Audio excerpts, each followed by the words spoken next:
James Jeffrey was the Deputy National Security Advisor to President George W. Bush. James, very good to have you. Timing is everything, and I know this was pre-planned. I know it because it was in advance of the week, in the week-ahead calendar.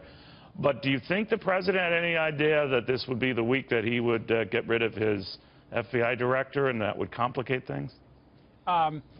He probably knew that he was going to pull the trigger on Comey roughly at the time he did. Those things are prepared always in advance, even in an incoherent White House like this one. So what I don't think is he saw the blowback that this would generate in the media and in Congress, and thus he didn't see any problem with seeing Lavrov the next day. There is no problem. He had to see Foreign Minister Lavrov because Rex Tillerson, Lavrov's counterpart, was received by President Putin in Moscow. So aside from the substance of what they have to talk, and that's a big agenda, protocol would have required that as well. So we shouldn't read too much into this.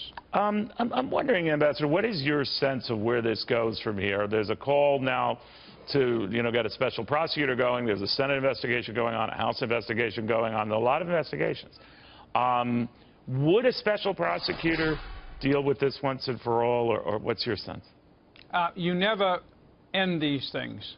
We're still adjudicating the Clinton impeachment effort from almost 20 years ago. I would say that the cleanest and best way forward is a special prosecutor. That can be best stopped, if that's the Trump administration's desire, and I think it would be, by appointing someone rather like their nomination for the Supreme Court, somebody who's above all reproach.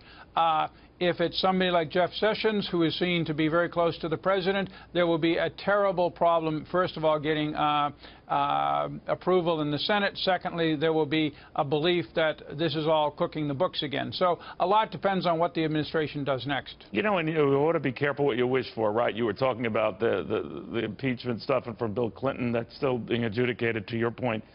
Bill Clinton thought when he got rid of the FBI director, Sessions, no relation to Jeff Sessions, that a new guy would be just the tonic and just the solution. Of course, Louis Freeh haunted him during those 8 years, and legend has it that Freeh didn't want to resign sooner because he didn't want Bill Clinton picking his replacement. I don't know how true any of that stuff is, Ambassador, but what is some of the names that have been mentioned for Donald Trump, like Chris Christie, Rudy Giuliani, aren't they so overtly tied to him in his campaign and touting his candidacy that alone might cause problems?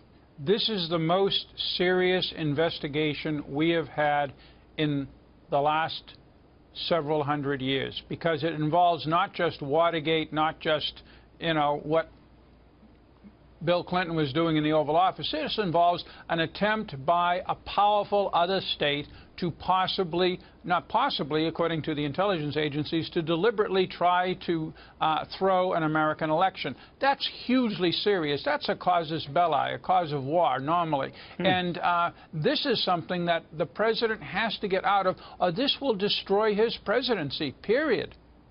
What would destroy it? If there are unequivocal connections? No, not the unequivocal connections will, but I don't have any idea that there are unequivocal connections, and I suspect that with President Trump personally there aren't.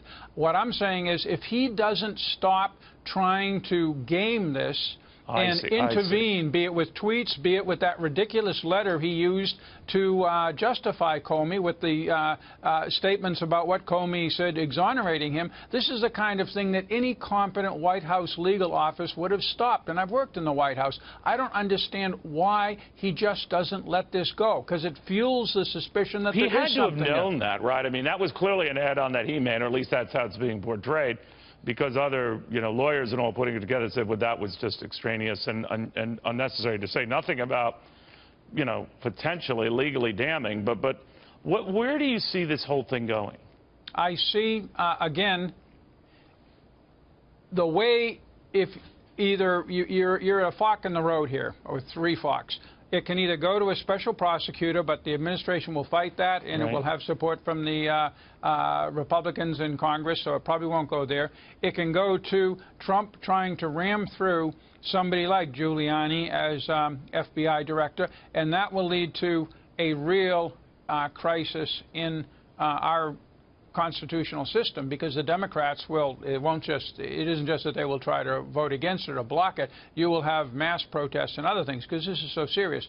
Or it can go to, again, somebody like Judge Gorsuch, who everybody acknowledges and recognizes is a man or a woman of total integrity. The problem here, though, is that's what everybody thought about Rosenstein, and I have no reason. This is the number 2 in the Justice Department. Yeah, the guy who wrote the letter that initiated this, supposedly. But it looks, I have to say it looks fishy, because all 3 letters were dated the same day. That isn't how any bureaucracy I've ever seen works, unless you've got some clown in the back room typing these things all up and running out and getting signatures. That's the problem, because the Democrats overwhelmingly voted for him because he made such a good impression of being a man above politics. They're going to be very suspicious of anybody who is advanced to play that role as FBI director. Again, that's the danger here. Very interesting. Ambassador, thank you. Good seeing you. Thank you.